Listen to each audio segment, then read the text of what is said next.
Good morning all friends. मेरे legal advice by Sheikh Javed Mohammad advocate channel पर आपका स्वागत है। आज का वीडियो हमारा हिंदू उत्तराधिकार अधिनियम से संबंधित है। बड़ा ही महत्वपूर्ण वीडियो है।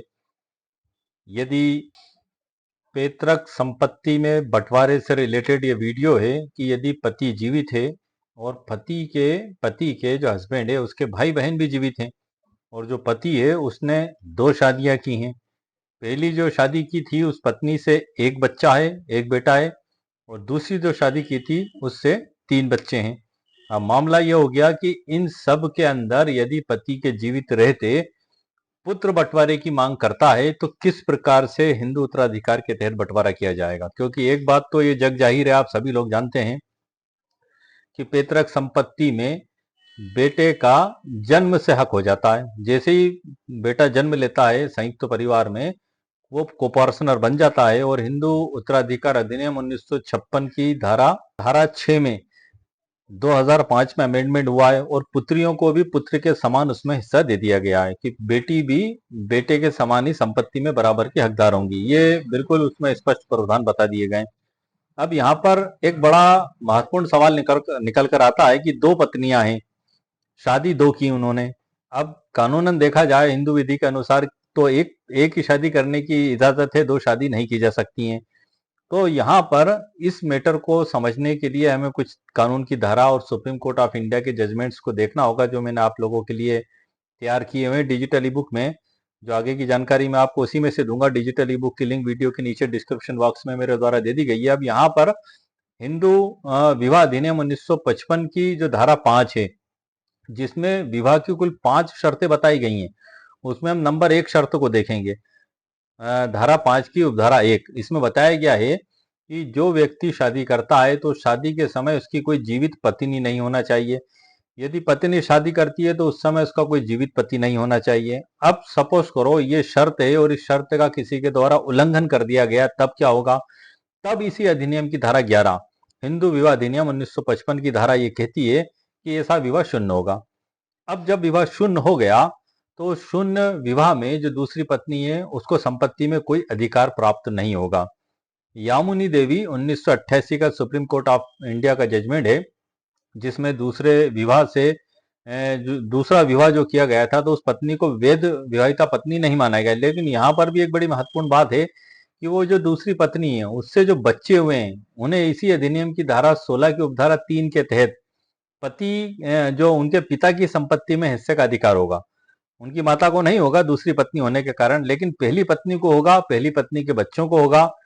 अब किस प्रकार से होगा और किस प्रकार से नहीं होगा, इसके लिए मैंने 100 बीघा जमीन का उदाहरण आप लोगों के लिए तैयार करके रखा है, जो लाइव में आपको डिजिटल ई बुक के अंदर से बताऊंगा पूरा बंटवारा निकाल कर। और ये बंटवारा निकालना सर बड़ा जरूरी है, क्योंकि यदि हमें ये याद होगा तभी हम दावे की प्लीडिंग भी कर पाएंगे और हम केस को जज साहब के सामने पेश भी कर पाएंगे। यदि हमें ये पता नहीं होगा तो हम दावे की प्लीडिंग भी नहीं कर पाएंगे। कल ही मेरे पास एक वकील साहब आए थे इसी विषय में चर्चा करने। मैंने उनके पूरे मामले को समझा और उसकी पूरी स्टडी की। फिर मेरे मन में ये ख्याल आया कि क्यों ना अभी मोटरयान अधिनियम के तो मैं वीडियो बना ही रहा हूँ, बीच में ये वीडियो भी बना देता हूँ। मैं आपको बता दूं सर, ये वीडियो लगभग 3 प्रकार से बनाया जाएगा।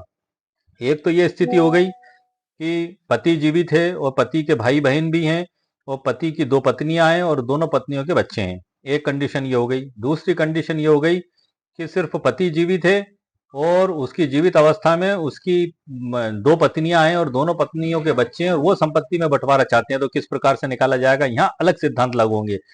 तीसरी स्थिति बनेगी सर कि पति की मृत्यु हो गई है और मृत्यु होने के बाद उसकी संपत्ति में किस प्रकार से बंटवारा निकाला जाएगा। तीनों वीडियो अलग अलग टॉपिक से बनाए जाएंगे और तीनों में अलग अलग कानून और फार्मूले लागू होंगे। इसके अलावा भी 2-3 वीडियो इस टॉपिक पर और बन सकते हैं। यदि संभव हुआ तो मैं देखूंगा वो आगे जो भी स्थिति होगी, लेकिन अगर वर्तमान में तो फिलहाल 3 टॉपिक हैं और तीनों वीडियो की लिंक इस वीडियो के नीचे भी और दूसरे जो वीडियो बनाऊंगा उन वीडियो के नीचे भी दे दूंगा, ताकि आपको वहीं से क्लिक करके वीडियो देखने में आसानी हो जाए। यहाँ पर मैं आपको बता दूं सर, धारा 8 का भी बड़ा महत्व है हिंदू उत्तराधिकार अधिनियम 1956 की, कि यदि कोई हिंदू पुरुष निर्वसियती मतलब वसीयत लिखे बगैर उसकी मृत्यु हो जाती है तो उसकी संपत्ति सबसे पहले वर्ग 1 के वारिसों को दी जाएगी। यदि वर्ग 1 के वारिस, यहाँ बता दूं सर, वर्ग 1 के वारिस में विधवा, पुत्र पुत्री ये सब वर्ग एक के वारिस में माने जाते हैं। यदि ये वर्ग एक के वारिस नहीं है तो वर्ग दो में जाएगी, वर्ग दो के नहीं है वर्ग तीन में जाएगी, तीन में नहीं है संगोत्र में जाएगी, संगोत्र नहीं है तो बंधुओं में जाएगी। तो इस प्रकार से ये उत्तराधिकार का पूरा क्रम उसमें दिया गया है। अब यहाँ पर हमें एक बात समझ में आ जाती है कि जो पत्नी है पुरुष की, वो क्लास फर्स्ट उत्तराधिकारी है। क्लास फर्स्ट के उत्तराधिकारी कौन होंगे, सेकंड के उत्तराधिकारी कौन होंगे, इस पे मैंने डिटेल में वीडियो बनाया सर, तकरीबन 7 महीने पहले चैनल पर अपलोडेड है। पूरी तालिका भी उसमें दी गई है, पूरे सरल उदाहरणों के साथ भी समझाया गया है, और उनके डिजिटल ई बुक की लिंक भी उन्हीं वीडियो के नीचे डिस्क्रिप्शन बॉक्स में दी जा चुकी है। अब जब पत्नी क्लास फर्स्ट ईयर्स की उत्तराधिकारी है तो धारा 8 हिंदू उत्तराधिकार अधिनियम 1956 के तहत एक बात तो हमारे सामने स्पष्ट हो गई कि पत्नी का उसमें हिस्सा है, बिल्कुल हिस्सा है पत्नी का, वह हिस्सा खत्म नहीं हो सकता। अब जब पत्नी को हिस्सा मिलेगा तो वह या तो जीवित जीते जी मिलेगा या पति के मरने के बाद मिलेगा। हालांकि ये बात भी सही है कि पति के जीवित रहते पत्नी जो है पैतृक संपत्ति में बंटवारे की मांग नहीं कर सकती, हिस्से की मांग नहीं कर सकती, दावा नहीं लगा सकती। पुत्र पुत्रियों का अधिकार है। क्यों अधिकार है? क्योंकि 2005 में संशोधन हुआ, हिंदू उत्तराधिकार अधिनियम 1900 धारा 6 के अंतर्गत अमेंडमेंट हुआ और पुत्र दोनों को कोपार्सनर में उनको मान लिया गया, तो इनका जन्म साख हो गया। ये लोग कर सकते हैं लेकिन पत्नी नहीं कर सकती, और ये लोग भी अंश की घोषणा का दावा लगाएंगे, साथ में बंटवारे का भी वो मांग लेंगे। तो अब सवाल ये है कि जब पत्नी का उसमें हित है ही, तो चाहे पति के जीवित रहते हो या पति के मरने के बाद हो, वो उनका हिस्सा तो खत्म हो ही नहीं सकता। तो यहाँ पर जो बंटवारे की शुरुआत की जाएगी, वो शुरुआत में सोबिका की जमीन के उदाहरण से तो सर आपको बताने जा रहा हूं, लेकिन शॉर्ट में आपको वीडियो के प्रारंभ में मैं आपको बता दूं कि सबसे पहले जैसे कि पति है और उनके भाई और बहन है, चाचा बुआ का भी हिस्सा इसमें निकाला जाएगा। तो सबसे पहले बंटवारा उनके बीच में होगा, उसके बाद जो संपत्ति बचेगी उसमें पहली पत्नी और पहले बेटे का जो है कि हिस्सा निकाला जाएगा। दूसरी पत्नी का कोई हिस्सा नहीं है, और दूसरी पत्नी के बच्चे भी पैतृक संपत्ति में हिस्से का दावा नहीं कर सकते हैं। 16(3) के तहत एक साइटेशन भी है, एक इसी के संबंध में मैंने नोट करके रखी थी सर, वो मैं आपको बता दूं, बड़ी महत्वपूर्ण साइटेशन है। गुरुपद खंडप्पा मखदुम बनाम हीराबाई खंडप्पा मखदुम और अन्य 27 अप्रैल 1978 सुप्रीम कोर्ट की है। ये एक अलग टॉपिक पे है कि जब पति की मृत्यु हो जाती है तब बंटवारे के बारे में, लेकिन हमारी जो इस टॉपिक से संबंधित है रेवा सिद्धप्पा बनाम मल्लिकार्जुन 1 सितंबर 2023 की है सर। इसमें 16(3) में बताया गया है हिंदू विवाह अधिनियम 1955 के संबंध में। तो इसके तहत जो है कि वो संतान सिर्फ पति को जो हिस्सा प्राप्त होगा, वो भी पति की मृत्यु के बाद उसमें हिस्सा प्राप्त करने के अधिकारी होंगी।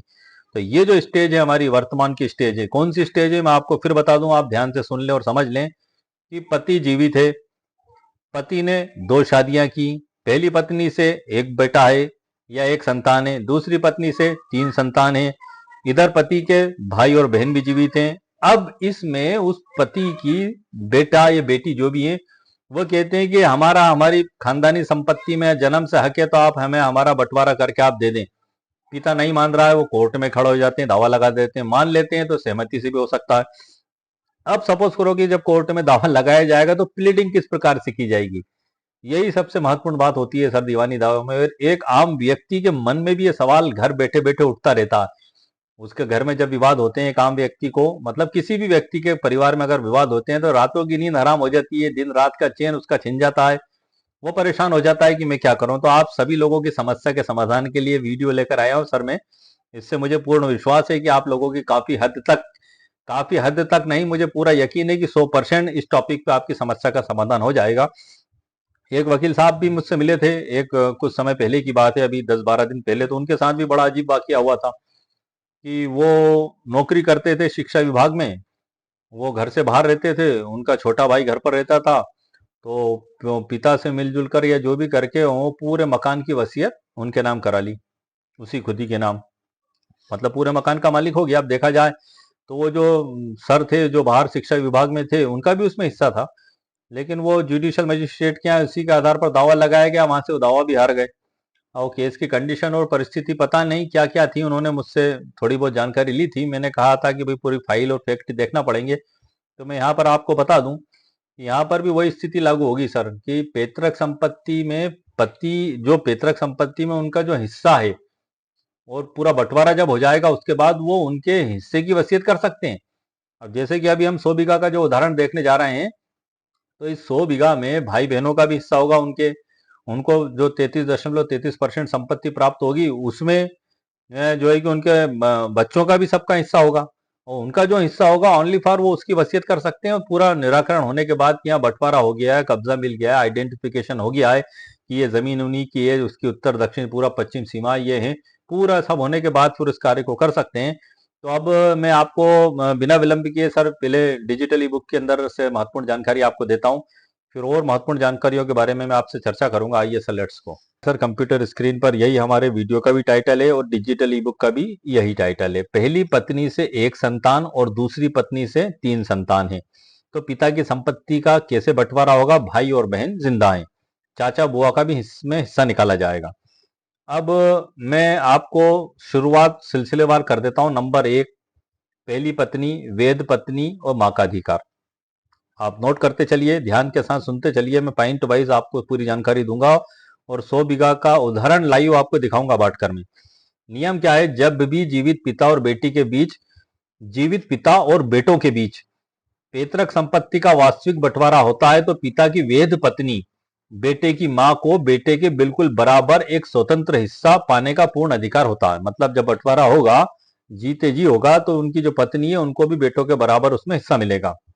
यद्यपि मां स्वयं कभी बंटवारे की मांग नहीं कर सकती, लेकिन जैसे ही बेटा मुकदमा दायर करता है, मां का यह अधिकार तुरंत एक्टिव हो जाता है, सक्रिय हो जाता है। नंबर 1 चीज क्लियर हो गई। ये पहली पत्नी के बारे में हम बात कर रहे हैं सर, और उनके बच्चों के बारे में। अब दूसरा आता है, दूसरी पत्नी का अधिकार शून्य होगा। किस प्रकार से होगा? चूंकि हिंदू विवाह अधिनियम 1955 की धारा 5(1) के तहत पहली पत्नी के जीवित रहते किया गया दूसरा विवाह शून्य होता है। कानूनन दूसरी महिला पत्नी का दर्जा ही नहीं रखती, इसलिए पैतृक संपत्ति के विभाजन में उसे कोई हिस्सा या शेयर नहीं दिया जा सकता। वो पूरी तरह इस डिग्री से बाहर रहेगी। ये दूसरा पॉइंट हो गया क्लियर। तीसरा पॉइंट है हमारा, दूसरी पत्नी के बच्चों की स्थिति जब पिता जीवित हों और धारा 8 का प्रभाव। यहाँ पे जो धारा 8 है बड़ी महत्वपूर्ण है कि धारा 8 केवल तब लागू होती है जब कोई हिंदू पुरुष निर्वसियती, मतलब वसीयत लिखे बगैर उसकी मृत्यु हो गई। यदि वसीयत लिख दी तो फिर वसीयत के हिसाब से सर उसमें देखा जाएगा कि किसको हिस्सा कितना दिया है, लेकिन निर्वसीयती अगर मरा है तो धारा 8 के तहत संपत्ति उनके उत्तराधिकारियों को दी जाएगी, और उसकी स्व अर्जित संपत्ति या पैतृक संपत्ति में उसके व्यक्तिगत हिस्से को उसके कानूनी वारिसों में बांटना होगा। जीवित पिता अपरिवर्तनीयता, इसके बारे में आप सुन ले ध्यान से कि चूंकि पिता अभी जीवित है, इसलिए उसकी पैतृक संपत्ति पर धारा 8 के तहत उत्तराधिकार का कानून अभी लागू ही नहीं हो सकता। ये कब लागू होगा सर? धारा 8 हिंदू उत्तराधिकार अधिनियम 1956 कि जब कोई हिंदू पुरुष निर्वसियती मर जाता है।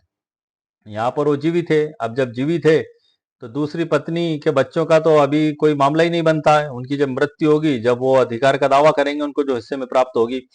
शून्य विवाह की संतानों का सीमित अधिकार धारा 16(3) हिंदू मैरिज एक्ट और सुप्रीम कोर्ट का सर ये जो जजमेंट है रेवान्यास देवप्पा विरुद्ध मल्लिकार्जुन 2023 के अनुसार, शून्य विवाह से पैदा हुए बच्चे वैध तो हैं, लेकिन उनका अधिकार केवल पिता की स्व अर्जित संपत्ति या मृत्यु के बाद धारा 8 के तहत पिता के व्यक्तिगत हिस्से तक सीमित है।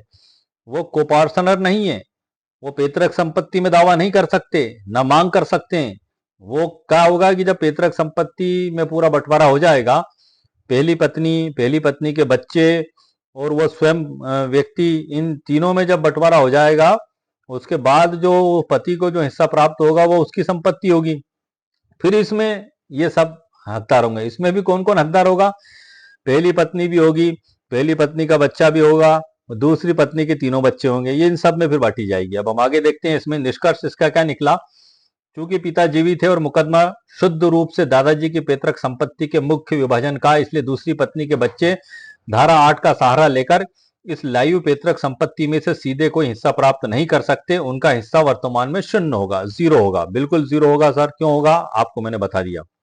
इसमें हम अभी 100 बीघा के उदाहरण की ओर बढ़ रहे हैं सर, जो मैंने आपके लिए तैयार करके रखा है। आप पूरा ध्यान से सुनिएगा, उससे आपको बहुत कुछ क्लियर हो जाएगा। अभी मैं आगे बढ़ रहा हूँ। महत्वपूर्ण आपको मैं जानकारी दे दूं कि अक्सर रिटर्न आर्गुमेंट या आर्गुमेंट में भी हमें कुछ जरूरत पड़ती है कि आखिर हम क्या जज साहब से बात करें। तो ये धाराएं तो मैंने आपको बता दी सब कुछ, लेकिन उसके अलावा भी मुल्ला हिंदू लॉ अनुच्छेद 315 और स्थापित 4 साइटेशन मैंने आप लोगों के लिए सुप्रीम कोर्ट ऑफ इंडिया की रखी सर तैयार करके, जो मैं अभी आगे बढ़ के आपको बताऊंगा। इनके तहत मुल्ला हिंदुला अनुच्छेद 315 और स्थापित नजीरें, इनके तहत कोर्ट को यह अनुरोध करें, निवेदन करें आप कि इस बंटवारे में वादी बेटा, प्रतिवादी पिता और आपकी मुवक्किल पहली पत्नी आबलिक मां को बराबर बराबर हिस्सा दिया जाए।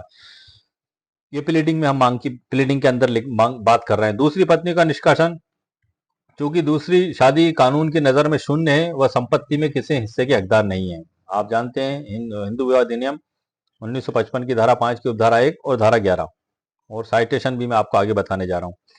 धारा 8 के आधार पर बच्चों का बचाव खारिज करना, विरोधी पक्ष को यह कहकर रोकें कि चूंकि पिता जीवित है इसलिए धारा 8 के तहत उत्तराधिकार का प्रश्न अभी समय पूर्व प्रीमेच्योर है। ये किसके लिए? दूसरी पत्नी के बच्चों के लिए। पहली पत्नी के बच्चों पे कोई प्रतिबंध नहीं है, वो तो कोपार्टनर है, उनका तो पैदा होते ही हक आ गया जन्म से। एक विनीता शर्मा विरुद्ध Rakesh Sharma 2020 supreme court of India का जजमेंट है सर। जजमेंट ये भी ऐतिहासिक फैसला है, जिसमें पूरे कोपार्टनर की सूची तालिका दी गई है, पूरे नियम कायदे बताए गए हैं कि किस प्रकार से बेटी भी बेटे के समान उसमें कोपार्टनर साहदायिक हिस्सेदार मानी जाएगी। तो पैतृक संपत्ति के इस मुख्य विभाजन में दूसरी पत्नी के बच्चों को कोई साहदायिक हिस्सा नहीं दिया जा सकता। अब ये जो मैंने यहाँ पर सेल्फ एक्वायर्ड प्रॉपर्टी और इंस्टॉल प्रॉपर्टी के बारे में भी मैंने कुछ जानकारियां इसमें डिजिटल ई बुक में लिखी हैं, और उन्हीं धाराओं को जो भी आपने बताया उसी की व्याख्या मैंने इसमें की है। यहाँ पर मैं बता दूं आपको कि संपत्ति पैतृक है। यदि पैतृक संपत्ति की डेफिनेशन पे हालांकि मैंने स्पेशल वीडियो बनाया है, लेकिन शॉर्ट में बता दूं, जो 4 पीढ़ी से अविभाजित चली आ रही हो। लेकिन यहाँ भी एक मामला मैं बता दूं सर आपको कि यदि बंटवारा हो भी गया है कहीं बीच में, तो जनरली ये माना जाता है कि वो सेल्फ एक्वायर्ड हो गई उनकी बंटवारा होने के बाद।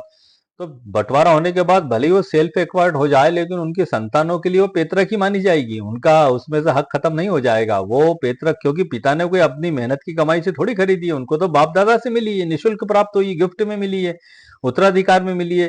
तो वो भले ही वो बंटवारा हो जाए, लेकिन उन बच्चों का हक उसमें रहता है। ये आपको मैं बता दूं, पैतृक संपत्ति वह है जो पिता को अपने पिता, दादा, परदादा आदि से मिली हो। इस संपत्ति में पहली पत्नी की संतानों को जन्म से अधिकार मिलता है, जबकि दूसरी पत्नी की संतान सीधे दादा की संपत्ति पर दावा नहीं कर सकती है, वे केवल पिता के हिस्से में से हक पाती हैं। अब हम आते हैं sir supreme court of India के 4 महत्वपूर्ण जजमेंट जो हमारे वीडियो के टाइटल से संबंधित हैं। आप चाहे तो नोट कर लें लिट और कॉपी लेकर, या मैंने डिजिटल ई बुक के अंदर इसको सबको व्यवस्थित तरीके से लिख दिया है। यदि आपको उचित लगता है और आपको आवश्यकता महसूस होती है तो आप इस डिजिटल ई बुक को आप खरीद भी सकते हैं। इसकी लिंक वीडियो के नीचे मेरे द्वारा दी गई है। सुप्रीम कोर्ट का जजमेंट नंबर 1, रेवण सिदप्पा बनाम मल्लिकार्जुन 2023 10 ACC 1, 3 जजों की बेंच के द्वारा सर ये फैसला दिया गया था। इसका मैंने निष्कर्ष लिखा है, आने वाले टाइम में हर एक जजमेंट पे स्पेशल वीडियो में बनाऊंगा, लेकिन अभी मैं निष्कर्ष बता रहा हूं आपको कि माननीय सुप्रीम कोर्ट ने व्यवस्था दी कि धारा 16(3) HMA हिंदू मैरिज एक्ट के तहत अवैध विवाह से पैदा हुए बच्चे पैतृक संपत्ति में जन्मजात साहदायिक नहीं बनते। जब पिता की मृत्यु होगी तभी काल्पनिक बंटवारा नोशनल पार्टीशन करके पिता का हिस्सा तय किया जाएगा, और दूसरी पत्नी के बच्चे केवल पिता के उस मृत हिस्से में से उत्तराधिकार पा सकेंगे। कौन से हिस्से में से? वो कौन से हिस्से में से सर? उस मृत पिता के उस मृत हिस्से में से, मतलब जब पिता की मृत्यु हो गई तो जो हिस्सा बचा उसमें से वो उत्तराधिकार पा सकेंगे। क्योंकि वर्तमान मामले में पिता जीवित हैं, जो हमने उदाहरण लिया आज का, अतः दूसरी पत्नी के बच्चे इस लाइव पैतृक संपत्ति में सीधे किसी के हकदार नहीं है। तो आपके पास एक ठोस आधार हो गया सुप्रीम कोर्ट ऑफ इंडिया के जजमेंट का। यदि आपको आवश्यकता महसूस होती है तो आप इसकी सूची बनाकर कोर्ट में जज साहब के समक्ष आर्गुमेंट के समय भी पेश कर सकते हैं। प्लीडिंग में भी आपको बहुत ध्यान रखने में आपको ये मदद करेगा, क्योंकि जब आपको ये याद होगा कि यहाँ सुप्रीम कोर्ट ऑफ इंडिया ने जजमेंट के अंदर ये बात बताई है, तो आप हिम्मत के साथ प्लीडिंग करेंगे, साहस के साथ दावा पेश करेंगे और खुशी खुशी दावा आप जीत जाएंगे। और यदि आपको ना तो कानून की जानकारी है, ना सर्वोच्च न्यायालय के फैसले की जानकारी है, तो आप डरे से हमें दावा लिखेंगे और डरते हुए दावा पेश करेंगे, गमजदा और संकुचित हालत में केस लड़ेंगे और फिर केस हार जाएंगे। क्यों? क्योंकि आपने प्लीडिंग पूरी गलत कर दी है। प्लीडिंग आपने यदि आप कानून के हिसाब से करेंगे तो निश्चित आपको जीत मिलेगी, क्योंकि जज साहब जो फैसला करेंगे वो सब इन लॉ को देखकर और सुप्रीम कोर्ट ऑफ इंडिया के जजमेंट्स के आधार पर तो फैसला करते हैं। सरगुण दोषों के आधार पर गवाह, सबूत, बयान सब कुछ देखा जाता है हालांकि उसमें, लेकिन बेसिक चीज यही होती है जो मैं लॉ आपको बता रहा हूं, जो कानून के अंदर लिखा हुआ है। तो ये तो हो गया सर हमारा एक जजमेंट। इसमें क्लियर कर दिया कि पैतृक संपत्ति में दूसरी पत्नी के बच्चे हिस्सा प्राप्त नहीं करेंगे। जो पैतृक संपत्ति में जो पिता को जो संपत्ति प्राप्त होगी उसमें वो हिस्सा प्राप्त करेंगे दूसरी पत्नी के बच्चे। और पहली पत्नी के बच्चे का और पहली पत्नी का उस पैतृक संपत्ति में हिस्सा होगा। कब होगा? जब बच्चे बंटवारे की मांग करते हैं। पत्नी डायरेक्ट नहीं कर सकती सीधे, क्योंकि वो कोपार्सनर नहीं है, वो सैधायिक नहीं है, उसका जन्म से हक नहीं है। लेकिन धारा 8 हिंदू उत्तराधिकार अधिनियम 1956 के तहत क्लास फर्स्ट ईयर से उत्तराधिकारी है, तो उसको आगे पीछे संपत्ति तो मिलना ही है। तो जीते जी भी अगर बंटवारा होगा तो उसको मिल जाएगी। वो एक समझने वाली बात है, आप समझ सकते हैं। और मैंने उसका आधार भी आपको बता दिया। अब दूसरा जजमेंट है सर हमारा यमुनाबाई अनंतराव अड़व बनाम अनंतराव शिवराम अड़व 1988 1 ACC 530। ये भी बड़ा महत्वपूर्ण जजमेंट है सर, जो हमारे वीडियो के टाइटल से संबंधित है। माननीय सर्वोच्च न्यायालय ने व्यवस्था दी कि हिंदू विवाह अधिनियम 1955 की धारा 5 की उपधारा 1 और 11 के तहत पहली पत्नी के जीवित रहते किया गया दूसरा विवाह पूर्णतः शून्य वाइड एब इंटियोशो है, वाइड एब इनिटियोशे होता है। कानून की नजर में दूसरी महिला को वैध पत्नी का दर्जा प्राप्त नहीं है, अतः पैतृक संपत्ति के वास्तविक विभाजन में दूसरी पत्नी को हिस्सेदार के रूप में शून्य अधिकार प्राप्त होगा। ये मेंटेनेंस से संबंधित था सर, वैसे 125 से रिलेटेड था मामला। लेकिन इसमें एक चीज तो निकलकर सामने आ चुकी है कि दूसरा विवाह को वैध पत्नी का दर्जा नहीं माना गया है। तो जब माना नहीं गया तो फिर अधिकार कैसे प्राप्त हो सकता है उसको? सर एक कानून के अंतर्गत ये स्पष्ट हो चुका है, हमें उसको कोई अधिकार प्राप्त नहीं होगा। तीसरा जजमेंट है सुप्रीम कोर्ट ऑफ इंडिया का शिरोमणि बनाम हेम कुमार AIR 1968 AC 1299। 3 जजों की बेंच का सर ये फैसला है। सुप्रीम कोर्ट ने प्रतिपादित किया कि बनारस स्कूल के मिताक्षरा कानून के अनुसार जब भी पुत्रों और पिता के बीच पैतृक संपत्ति का वास्तविक विभाजन होता है तो पत्नी मतलब मां को पुत्र के बिल्कुल बराबर हिस्से इक्वल शेयर का विधिक अधिकार होता है। साथ ही अपंजीकृत विभाजन विलेख अनरजिस्टर्ड पार्टीशन डीड को मालकाना हक के साक्ष्य में स्वीकार नहीं किया जा सकता। यह हमारा हो गया जजमेंट नंबर 3। ये किस सिचुएशन में आप समझ चुके हैं कि पत्नी मतलब पत्नी और पुत्र इन सबको बराबर बराबर सबको हिस्सा प्राप्त हो जाएगा। अब चौथा आता है सुप्रीम कोर्ट का लैंडमार्क जजमेंट विनीता शर्मा बनाम राकेश शर्मा 2020 9 ACC। ये 3 जजों की बेंच का फैसला है। इस पे मैंने स्पेशल वीडियो भी बनाया है मेरे चैनल पर, इसी टाइटल से वीडियो भी अपलोडेड है, आप उसको भी देख सकते हैं। सुप्रीम कोर्ट की 3 जजों की बेंच ने ऐतिहासिक व्यवस्था दी कि हिंदू उत्तराधिकार अधिनियम की धारा 6 के तहत बेटी, यहां बुआ आ गई हमारे इसमें 100 बीघा के उदाहरण में, को जन्म से ही बेटे के समान सहदायिक का दर्जा प्राप्त है। इसलिए 100 बीघा के मुख्य विभाजन में सबसे पहले बुआ और चाचा का 1/3 हिस्सा मतलब 33.33 बीघा प्रत्येक अलग अलग किया जाना कानूनन अनिवार्य है। तो चारों सुप्रीम कोर्ट ऑफ इंडिया के जजमेंट है जो बड़े महत्वपूर्ण जजमेंट हैं, जो मैंने आपके लिए ढूंढ कर निकाल कर रखे हैं सर। ये गोल्डन जजमेंट है जो आपको कोर्ट में केस जीतने में बड़ी महत्वपूर्ण भूमिका निभाएंगे, क्योंकि अक्सर परिवार में लड़ाई झगड़े होते रहते हैं, सालों तक उलझते रहते हैं। कभी प्लीडिंग में हमसे गलती हो जाती है, कभी हमसे क्या हो जाता है। लेकिन ये जो बेसिक आधार है, यदि ये हमारे कंसेप्ट क्लियर रहते हैं तो कहीं ना कहीं सभी को इससे लाभ प्राप्त होता है। अब हम उदाहरण पे आते हैं सर, सरल उदाहरण 100 बीघा का जो मैंने आपको बताया था। इस 100 बीघा को हम बांट कर देखेंगे। एक तो चाचा बुआ में बांटी जाएगी, पति में, पहली पत्नी उसकी संतान में, दूसरी पत्नी और उसकी संतानों में। कैसे होगा वितरण हम देखते हैं इसको, कि जहां संयुक्त हिंदू परिवार की मुख्य शाखाओं के बीच बंटवारा होना है, जब 100 बीघा पैतृक जमीन में पिता का एक भाई और एक बहन यानी बच्चों के चाचा और बुआ भी जीवित हैं, तो इसका सीधा मतलब यह है कि संपत्ति दादाजी की और पहले इसका बंटवारा मूल 3 भाई बहनों पिता चाचा बुआ के बीच होगा। यह आप समझ लें सर, 4 स्टेप में हम समझेंगे इसे। क्योंकि पिता जीवित हैं इसलिए पूरा गणित केवल एक सीधे चरण वास्तविक बंटवारे में निपटेगा।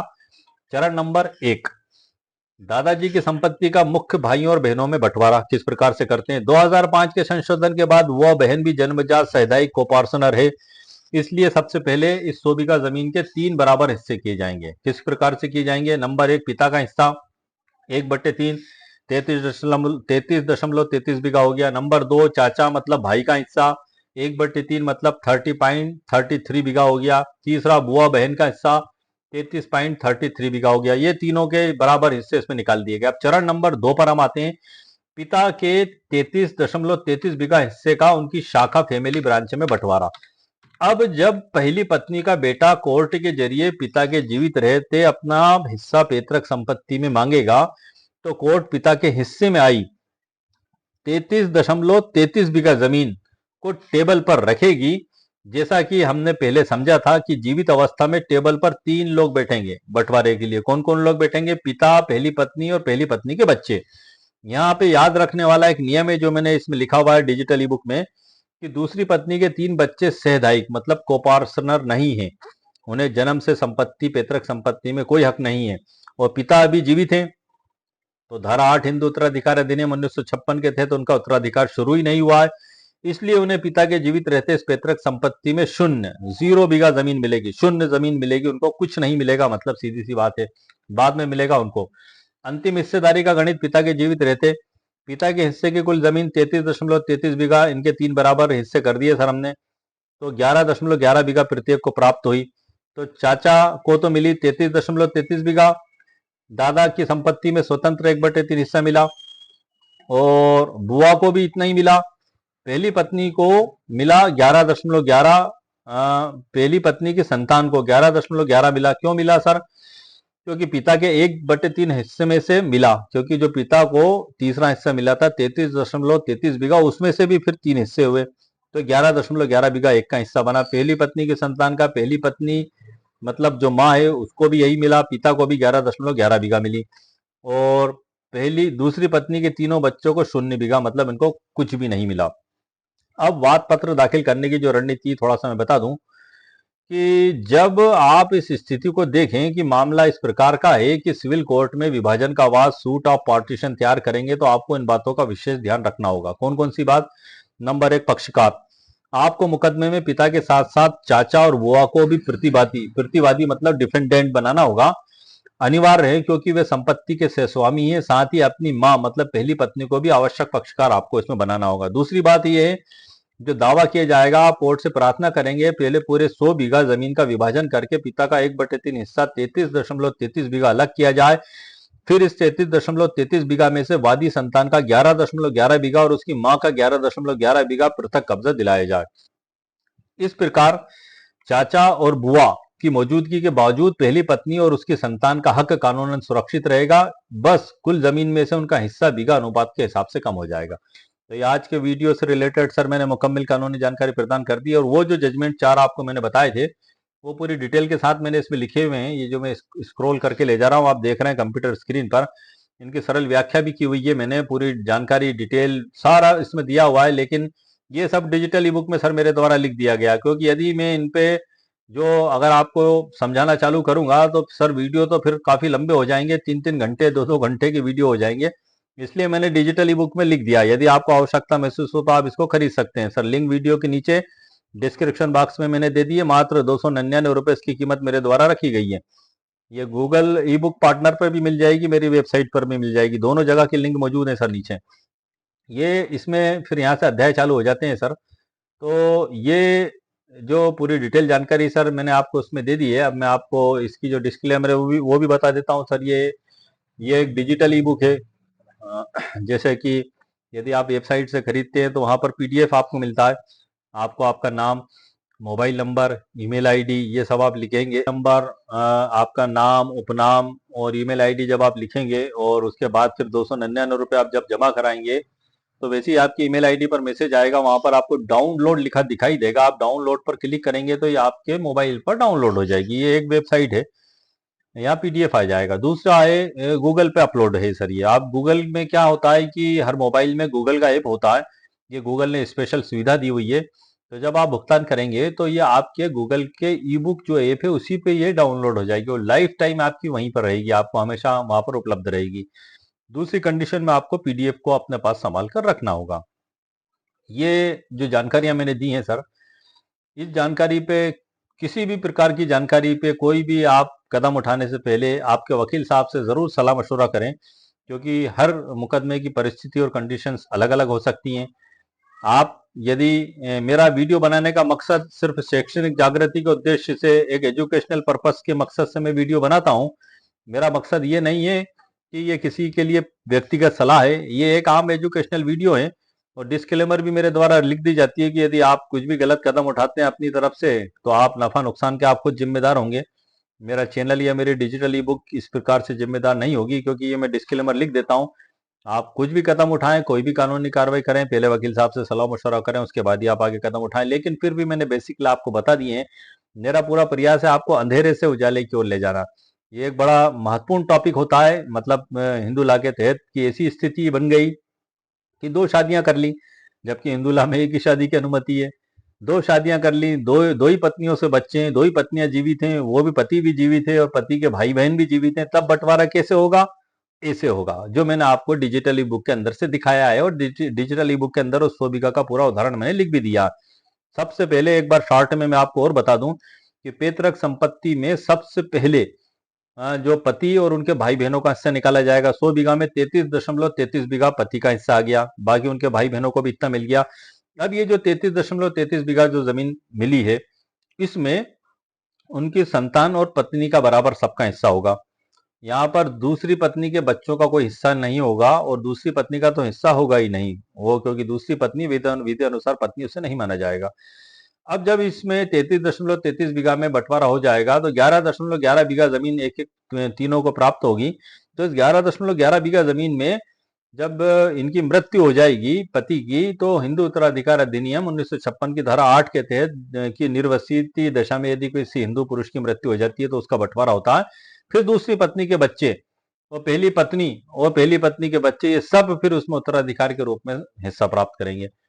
अब हालांकि वो मैं उसके लिए स्पेशल वीडियो फिर आपके लिए अलग से बनाऊंगा। चूंकि अभी दो टॉपिक हैं हमारे जो मैंने आपको बताए थे, अभी एक टॉपिक को मैंने आपके लिए लिया है। तो आज के वीडियो में सर मैंने आपको मुकम्मल कानूनी जानकारी प्रदान कर दी है। उम्मीद है आपको मेरा वीडियो पसंद आया होगा। मेरे वीडियो को आप लाइक भी करें, शेयर भी करें और सब्सक्राइब भी करें। ओके, शुक्रिया, थैंक यू सर।